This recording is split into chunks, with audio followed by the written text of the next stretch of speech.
Is another happy Friday edition of Mic'd Up here on Pittsburgh Sports Live and Pittsburgh Sports Now as we head towards another weekend, another week of this morning show. Mike, it feels like we just started yesterday, and we've been powering along here with most daily morning shows here on PSL and PSN.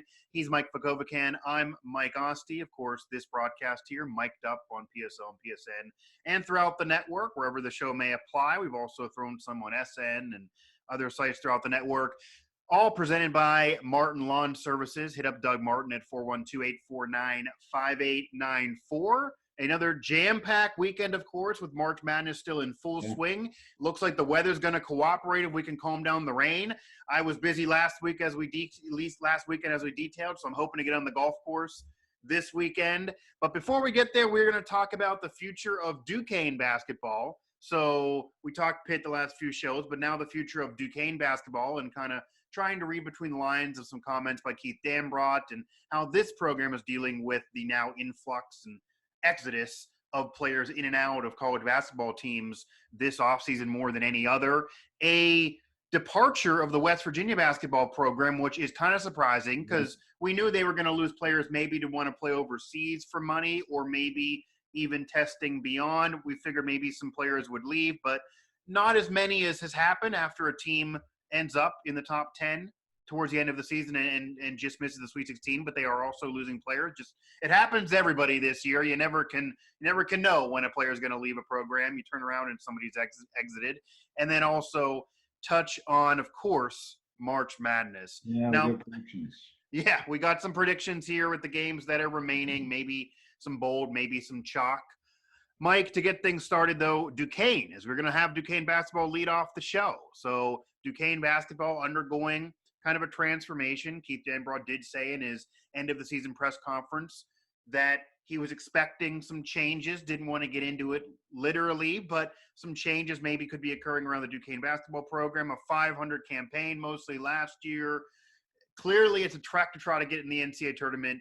He is there to try to get in the NCAA tournament. He's had to deal with a lot of adversities and a lot of players leaving. What now do you feel like is the state of this Duquesne basketball program, and how is it maybe different for a program like Duquesne to be handling an offseason like this with players leaving and changing the roster and needing to fill spots in maybe comparison to, say, West Virginia or Pitt, clearly major programs in comparison to a mid-major in Duquesne? Well, first off, I think the first thing you touched upon a little bit, a couple years ago when a program dealt with a transfer, I think it was almost like a black eye on the program. And what's wrong with that program when you have players decide to leave? I think it's just like breathing. It really is. It really is. Yeah. It is. It's no big deal unless there's some sort of the whole roster. It's going to happen. I think for the foreseeable, it's not going to change. The horse is out of the barn, as they said, and ain't coming back. Unless it's a big name that's your star player. So if it's a role player, we can expect it. Because this is their right. This is what's happening now in college sports, and it's not going to change. Right. However, I think old school guys like Bob Huggins and Keith Dambrot, I think they're going to do something to try to counteract this. In that I don't know this, but all I know is that Duquesne technically has no scholarships to give. When you look at the players that they have on scholarship, they have very little wiggle room. However, when you look at the players that they're recruiting, they've already brought in a transfer Division II player. So I believe the roster's filled up, but they continue to try to go out and recruit, which tells me that there's players on the roster now. They're expecting something. They're not going to be there, right. and I don't believe it's going to be of their choice. Okay. This is going to be different than players now. We're seeing players like Emmitt Matthews. Yeah, we'll get there. Right. Yeah, we're dealing with Pitt. Robert Morris lost a player today or yesterday. Dante Tracy. I think Duquesne's doing the other way. Keith Dambrot knows that he was really, to be honest with you, I think he was pissed off at the end of last year, the way that things have gone with his program the last couple years down the stretch, and the chemistry in the locker room, players in the locker room, players not Okay. buying into what he's saying. Okay. And I think he's at the point now in his career where he's not a young coach that he has to impress somebody. This is going to be his last job. I think he's going to bring in, and starting this year, players that are going to do what he wants to do, be coached, be coachable, be good teammates, do everything legally that you're supposed to be doing. Of course, If yeah. not, you're going to be gone. And I hate to say this to Duquesne fans, because since I wrote the commentary yesterday, I've gotten flooded with messages from Duquesne people asking me what's happening, this happening. I feel bad for them because it feels as though it happens to them every year as far as players leaving. Yeah, with or without a pandemic. But I think Keith Damrod is very serious about fixing the roster with players that he can win with long term, and guys that, to be honest with you, aren't going to be pain in the asses. Yeah, is it an extra issue, though, for a program like Duquesne in comparison to Pitt or West Virginia or a major program, just because they're always dealing with players leaving? Because if the player plays really, really well, they may think, I have my sights to a bigger program. Yeah. If the player is playing poorly, they're going to try to blame the coach and then maybe do a lateral move to a similar style program. So they're already dealing with it. Does this added situation with the pandemic make it even more difficult for Keith Dambrot than, say, Jeff Capel or Bob Huggins? No question about it. I think there's no question about that. And it's even worse for Andy Toole. Yeah. Yeah. Those coaches are out there looking for. And he's been loyal to that program. Andy Toole has. He's been rumors to leave that program for seems like 5 years. Yeah, and he has not. They're always out there looking for diamonds in the rough, guys that they can believe, that they believe that they can develop, that can play well. And you're right. Your only hope in that situation, Mike, is that these players are loyal enough to the coach, and you've developed a strong enough relationship with the teammates, that they've developed a strong enough relationship with the teammates and the staff and the city and everything, Right. that they will see this thing through. But that, as we know, that's not always going to happen. Unfortunately, seems more difficult now because, as you mentioned a few shows back, that we get it that it's now fairing things up to coaches used to be able to leave players, so now players can leave coaches without having to sit out. But especially at a mid-major like Duquesne, if Keith Dambrot would say the wrong thing, a player would not like it. They can just kind of bounce, and that just screws up Keith Dambrot's whole roster. Keith Dambrot, it sounds like Keith Dambrot's not going to worry about that because he's an old school guy. He's maybe going to make a statement so that other players don't do the same thing. Maybe that's what he's thinking. But that's a risk that the coaches now have, that especially at a program like Keith Dambrot. Andy Toole, a younger coach who is at a mid-major locally, maybe doesn't have the cachet of Keith Dambrot despite having success. You do have to think twice about what you say because it could screw you over for a year. I also think these guys are changing the way their expectations of players. I think, 10 years ago, 15 years ago, whatever, right, you expected to have a guy there for 4 years. You just thought that that's just the way it is. And then there's an isolated situation where the one guy decides to leave. I think the way these guys are thinking now, especially at the mid-majors and smaller schools, they're on a year-to-year proposition. Almost, it appears that way. Yeah. I'm almost. Why not if you're a player, though? I don't think they believe that any of these guys are going to be there for more than a year. I think every year they're going to look at turning over their roster. They're hoping guys are going to be there, and if not, they're going to have plan A, B, and C to go out and fill the roster. And I think that's the only way you can deal it right now. And I think that's what he's doing. At least from my observation from the outside of the amount they're in on Zoom interviews with 3-4 guys. They're still recruiting 2021 guys, and they have no spots. So where would these guys go? I just think that I just, if I'm a Duquesne fan, unfortunately, I would be preparing over the next month or two of guys that, I might have a clue of some of these guys that might be former Dukes, but I think it's going to be, you're going to need your program next year when you're Dukes. Yeah, I wouldn't be shocked. And it almost makes – I was thinking about asking you how far the program is away from the NCAA tournament because that's clearly Dan Broad's admitted goal, and they were thinking maybe this past year could be there. But it's hard to answer that, I would imagine, because you don't know the roster year to year. Well, I'll tell you what, I don't think this is too people might think I'm crazy for saying this, but if he would have been able to hold on to two players. I saw you write that in your article. If he kept Eric Williams, who's playing very well for Oregon right now, and if Sincere Carey would have kept his head on straight and developed the way that they had hoped, if you put those two players on the roster the last couple of years in the Atlantic 10, I have no doubt that. Yeah, were they 9-9 this past season? You would imagine they would get a few more wins. Yeah, out of even that. last year, 2 years ago, when they had the Eric Williams is a really good player, and he's a guy that was under recruited in Detroit, and Charles Thomas and Danbrodt were able to get him in, develop him, and then unfortunately he had some off the court issues that they couldn't get past at Duquesne, and he moved on. Oregon had no problem scooping him up, and he's doing well out there. But if he would have kept his head straight and done what the staff had hoped he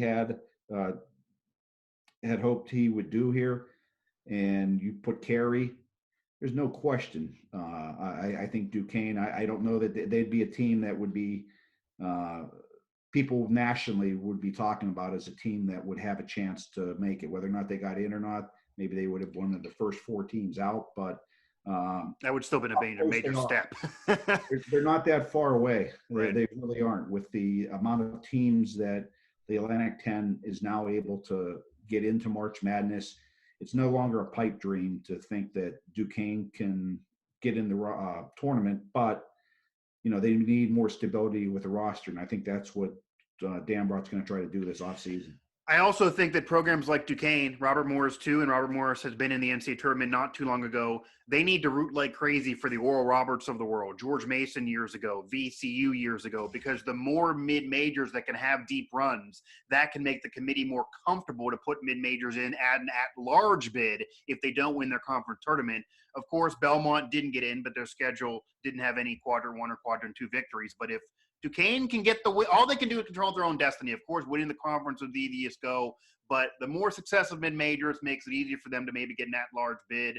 And at the very least, an NIT berth or maybe winning an NIT tournament, that could be big for that program. So yeah, and you never know. But one thing we know is that this isn't.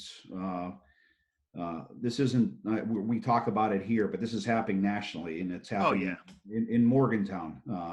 Earlier this week, we talked about it. Now, yesterday it was kind of a surprise, isn't it? Emmitt Matthews, he was a guy that was a starter for Huggins. How much of a shock was that to you who follow West Virginia, and how much of a loss is it to the program?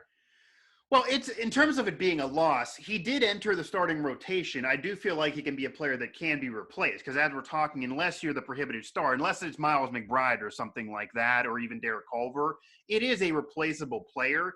He has not always been in the starting five, but did kind of entrench himself there. 14 points against Syracuse, despite the team struggling against the zone. So it's a veteran player, a junior that fit in nicely for what West Virginia was trying to do and really provided that depth. But as we've been discussing ad nauseum almost, there are so many players that have been transferring more than ever before in an offseason. So that means there are so many players that can be available. Honestly, you look at an Emmitt Matthews, almost similar production to what Xavier Johnson was doing at Pitt. You could switch him around. Not that that's going to happen, but I'm sure Bob Huggins can find somebody else to fill the role in terms of his production. Double-digit in scoring was a big day for Emmitt Matthews. It's not like he was chucking 25 or 30 points a game. However, it is kind of surprising because I will tell you, and this is what I thought could possibly be the case on my show recently, kind of trying to evaluate the season and predict forward. Taz Sherman was a player that people thought, okay, he's probably going to test his sights overseas. The NBA wouldn't happen for him. Maybe a few other players would think of flirting with moving on or trying to get overseas money.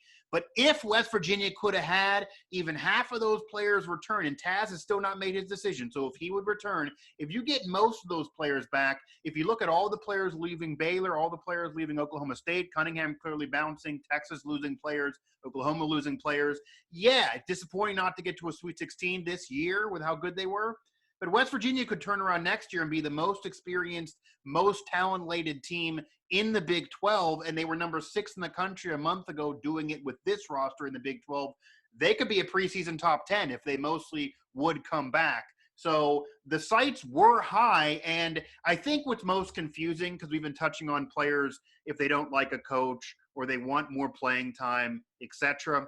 When you have a player that goes from a bench role to a starting 5 role for, let's just say, a Hall of Fame coach, despite not getting the votes right now, to a team that is top 15 most of the season, and then you leave, I don't know if he's mad they didn't get by Syracuse or he wants even more time. He doesn't scream to me a player that's going to ever be number 1 on a team. So I don't know what else he wants more out of his college career, really. And McNeil is another player that I thought would kind of be happy because he entered the starting 5 after being a bench player. Sherman then bounced to the bench, but he didn't seem thrilled with that either. So it's confusing when a Hall of Fame coach who's churned NBA talent, who had a successful program, would lose players with years of eligibility left when they're getting playing time.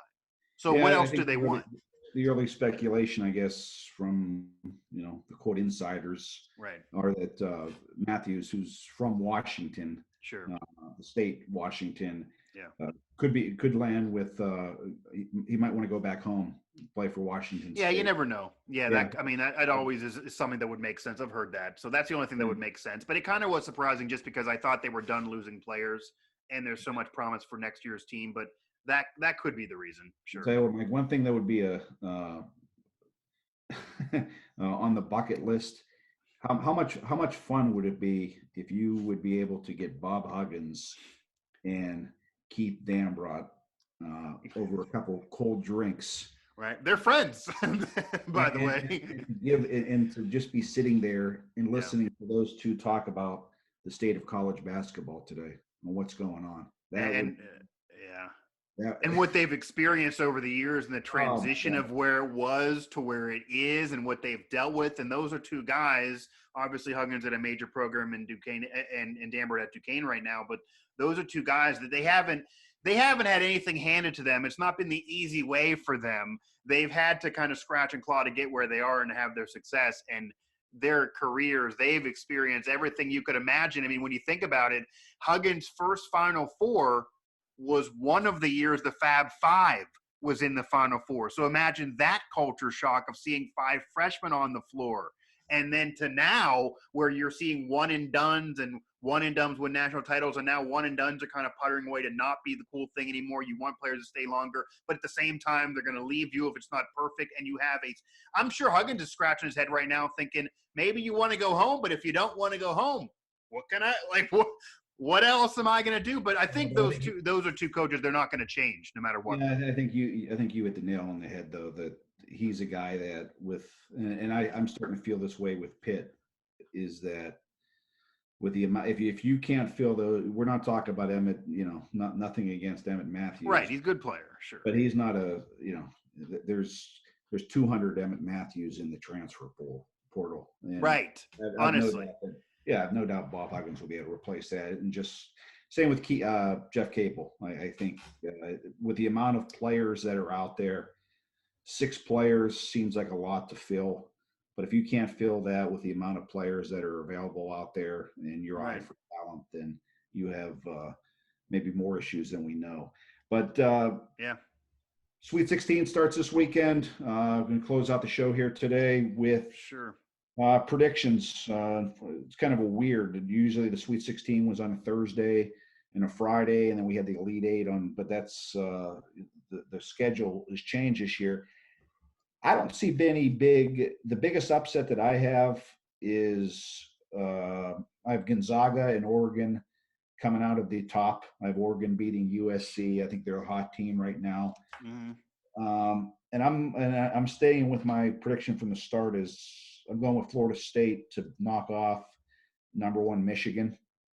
I'm going to have Leonard Hamilton's team taking on Alabama in the East, and then over in the Midwest, I have Houston, who I thought was going to go to the Final Four, Right. along with Loyola Chicago in the kind of the Cinderella game. Chicago over number 12 Oregon State, and then in the top half in the South, I'll go with Arkansas over Baylor. So I hate to agree with you too much here as we close up the week here on Mic'd Up on Pittsburgh Sports Line, brought to you, of course, by Martin Lawn Services. I hate to agree with you too much, but I am going to go with Baylor beating Villanova. I'm surprised Villanova got that far with how they were banged up in a little bit of a down year. I think Houston does get by Syracuse and takes the slipper off Cinderella there, despite the brand name that program is. They have more shooters maybe that are more consistent than WVU, maybe to get by that zone, but who knows? I think Arkansas does beat Oral Roberts. I think that Cinderella story comes to an end.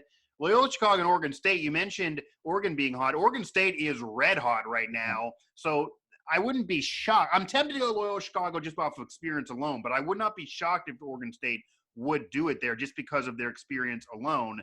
And then I actually love Florida State. I know we agreed on that one. I had Florida State in my Final Four. That depth, they might have more depth than anybody in the tournament. So yeah. Michigan, especially not as full strength as they would have been a few months ago, despite still at this point. I think Florida State does win that. Florida State might be an underdog story to maybe win a title here if things break right. They probably have the best chance to beat Gonzaga because of their depth, and they won't get tired. They can switch players in and out. USC and Oregon will be interesting. I'm going to just go USC to have something different than you there. This is a far run for USC in a tournament. They're not used to being here right now. It's interesting, I will say, Mike, to have so many Pac-12 teams, especially underdog Pac-12 teams there, and not as many Big 12 or even Big 10, despite Michigan being there, because I think everybody agreed the Big 12, Big 10 won, 2 in conferences all year, and the Pac-12 not so much. They got a lot of teams in, but usually seeds 6 through 14, and yet they're still playing, and a lot of the others who are ranked in the top 15 most of the year are home. I think Alabama does beat UCLA for sure. I can't imagine Gonzaga losing, but they do have a harder game than some other teams do, despite being as great as they are. And then we'll go from there. Again, this still feels like a tournament that is Gonzaga's to lose. Correct. It really, really does. The pressure is on them. It kind of would be cool to see a team go undefeated for the first time since '76 in the weird pandemic season that we've had. And then we could discuss whether that on a future show, we could discuss whether it's more impressive or less impressive based on more games, more teams, one major. Gonzaga not a major, they're a mid-major. So we'll see. But similar to you there, really, I just threw one out there to be different. Florida State, though, that might be the game of the tournament. Florida State, Michigan, especially with Florida State's depth so far.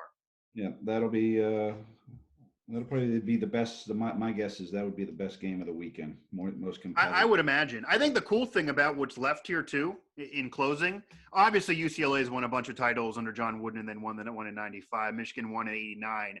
But for the most part, you have a lot of programs here that either haven't won a national title or haven't won a national title in a very long time. So that's also kind of cool. Gonzaga never having won. UCLA, Michigan, it's been 25 or more years. A lot of mid-majors that haven't won. Of course, Villanova won recently.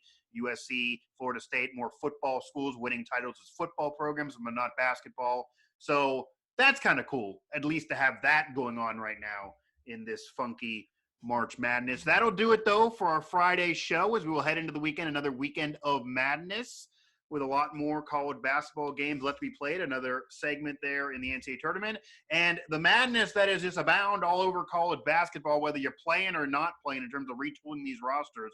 But I will say to fans out there, every time you lose a player, you don't need to freak out everyone because it's going to happen. There is no team that is going to be able to go unscathed. There might be the national champion that may lose a player just because of how things are going this year. Maybe Final Four teams will lose a player. And as I said with McBride and Culver and obviously Pitt with Champagny, if he would return and not go to the NBA, unless it's your star or the Robin to the Batman, don't freak out. If Miles McBride wants to enter the transfer portal, West Virginia fans should freak out. But not for Emmitt Matthews Jr. and Duquesne. I definitely trust Keith Dambrot to build it back up if that ends up needing to be what happens with him, a program possibly in flux. We'll see if those predictions are accurate. So that'll do it for this edition of Mic'd Up here. Mike Vukovcan, Mike Asti on Pittsburgh Sports Live and PSN, of course, presented by Martin Lawn Services. Enjoy the weekend and enjoy the madness.